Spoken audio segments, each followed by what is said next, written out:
ito naman, Jules, dahil nalalapit na nga ang graduation ng high school. Katulad na ng mga kilala kong si Jolo, Ian, JJ at Patpat. At itong aking kasamahan na si Jules, nag-graduate na rin sa kolehiyo. Kaya alamin natin kung ano ba yung mga sapat na gastusin at yung mga dapat gawin ng mga estudyante before sila mag-graduate. Kaya naman this morning, makakasama natin ang Assistant Director ng DepEd ng NCR at ang Superintendent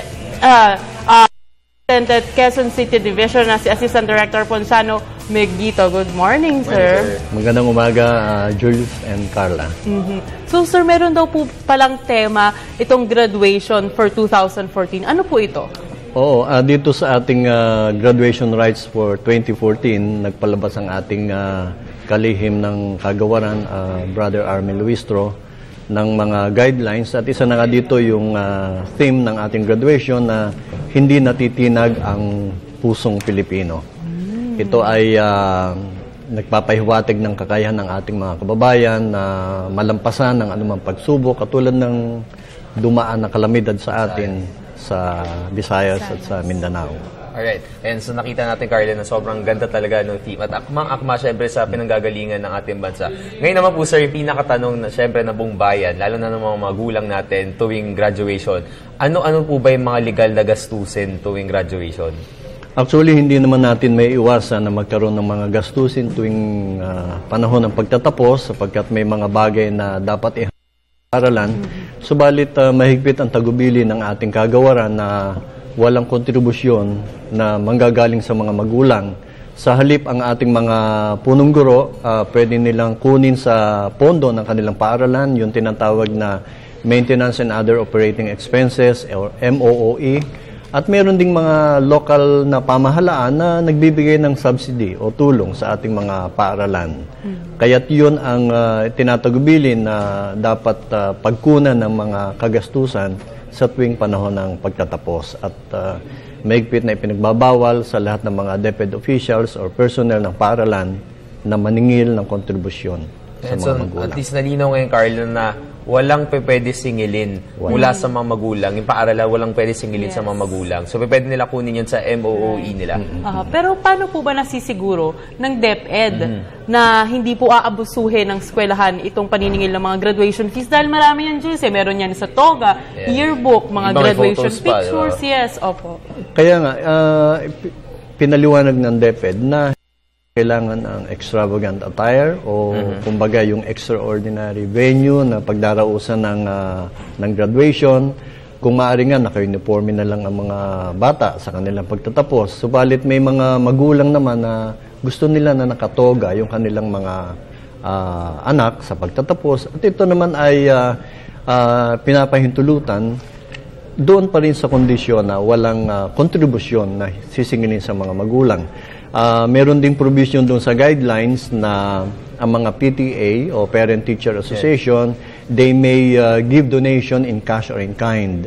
So itong mga bagay na ito na mga ibang kagastusan po pwede nilang ibigay in the form of donations. Okay. At least nalinaw yan, Jules. Kasi diba, iniisip ng mga magulang pag graduation, wala nang gastusin. Pero usually, pag graduation pala, ang dami pang fees na binibigay yung mga bata. At least ngayon nalinaw yan. Ayun, sir, for the past years po, lalo na bilang isa po kayo sa mga head, syempre, ng DepEd dito sa NCR, ano-ano po ba yung mga cases na ilalapit po sa inyo hinggil dito sa mga para at least alam po ng mga magulang natin kung ano po yung mga pwede nilang ma-expect, if ever? Kung minsan kasi naisasabay sa panahon ng graduation, yung paniningil ng mga class picture at yung mga paniningil para sa mga yearbook. Okay. Pero ito po ay hindi naman ito related sa graduation. Yung yearbook, sinasabi ng DepEd na ito ay voluntary. Yes. So kung may yearbook, hindi sapilitan. Yun pong picture, class picture, hindi rin po ito sapilitan. At kapag may mga litrato na ibibigay sa mga batang mag-aaral, kung minsan ikinakabit nila bilang graduation fee, which is actually a part of graduation expenses. Alright. Pero sir, since nalalapit na nga po ang graduation, pwede niyo po bang bigyan niyo ng tips itong mga ating kabataan na graduate na ano po ba ang mga do's and don'ts sa gagawin nila o dapat nilang gawin before mag-graduate? Dahil, di ba meron dyan pag nalalapit ng graduation, Delinquencies pa pala. Oo, mga ganun po. Well, of course, unang-una, hindi naman sila gagraduate kung hindi sila sa kanilang mga subjects. Kapag ganitong nalalapit na ang pagtatapos, kung magkaminsan dito nagiging maluwag yung ating mga batang mag-aaral. Yes. They tend to skip classes na, pero mahalaga pa ang pag-aaral hanggang sa huling araw ng kanilang ng pasukan. At aking itinatagubilin sa ating mga magtatapos na patuloy na magsikap. Lalo na sa high school, hindi pa ito ang katapusan ng kanilang, kumbaga, hindi pa ito yung katuparan ng tagumpay. Gayahin ninyo si Jules na sa darating na linggo ay magtatapos ng kanyang... April pa po. Sa April, ng kolehiyo. At sana itong ating mga magtatapos sa high school, yun ang kanilang maging long-term goal na makatungtong ng kolehiyo, and finally, for them to earn a degree para maging produktibo silang mamamayan sa darating na panahon. Sir, based po ba dun sa guidelines na nilabas po ng DepEd, meron po bang nakaspecify po doon na schedule kung hanggang kailan lang po dapat ang graduation, sa ganitong linggo lang po ba dapat? Itinakda ang graduation sa March 27 and 20. Both days. Oo, bagamat meron tayong mga school divisions na lubhang napakarami ng mga paaralan.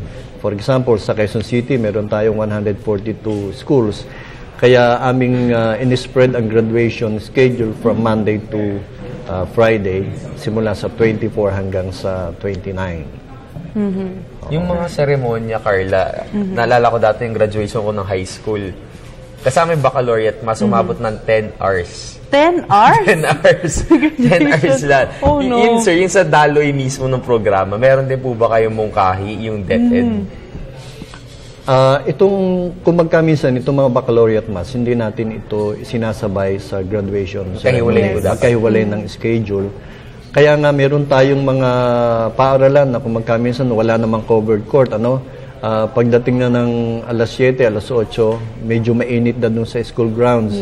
Kaya itong mga ganitong pagkakataon, hindi maiwasan na nagsisimula ang graduation as early as 6 o'clock in the morning.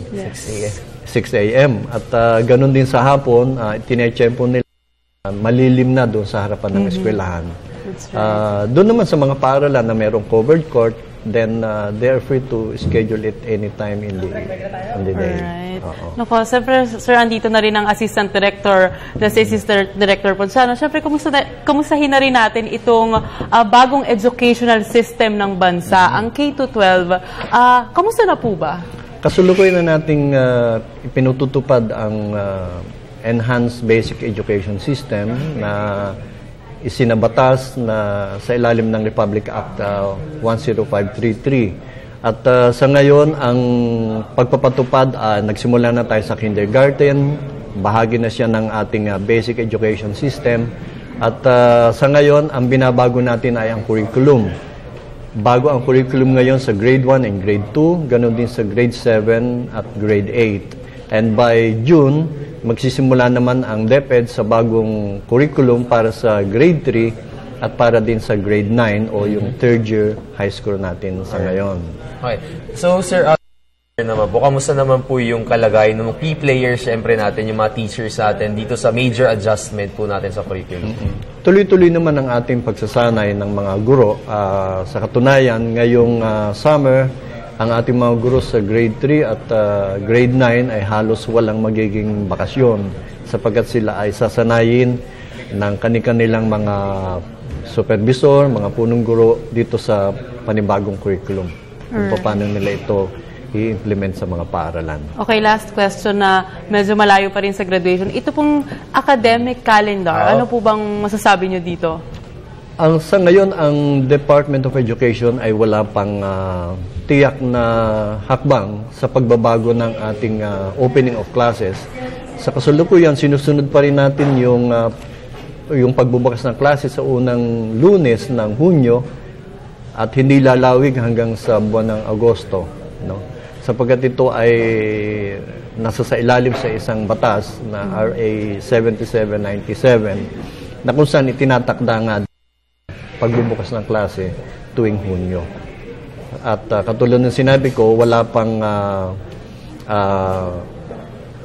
pahayag ang ating Department of Education kung magkakaroon ng pagbabago sa ating pagbubukas ng klase. So yung Carla, na nakita natin na sobrang daming mga improvements, syempre yung itinatakda nga dito sa sektor ng edukasyon. So sana talagang ma-improve pa lalo yung kalidad ng edukasyon para sa lahat ng mga kabataan sa buong bansa. So sir, sa pagtatapos mo ng patayon natin, meron po ba kayong huling mensahe para po sa ating mga boss, lalo na sa mga magulang at sa mga mag-aaral na magsisitapos na ngayong Marso? Well, salamat Julius and Carla. Binabati ko ang lahat ng ating mga mag-aaral na magtatapos sa elementarya at sa high school. At sa ating mga magulang, ang amin din pong pagbati sa inyong ginawang pagsisikap na mabigyan ng ating mga kabataan ng sapat na edukasyon at ang inyong pagtulungan sa ating mga paaralan. Maraming salamat. Maraming salamat. Okay mga boss, muli nakasama natin si Director Ponciano Minguito, ang OIC Assistant Regional Director ng Department of Education, NCR. Jules, 10 hours na graduation. Sana hindi ito maulit ngayong April sa graduation nyo sa UP.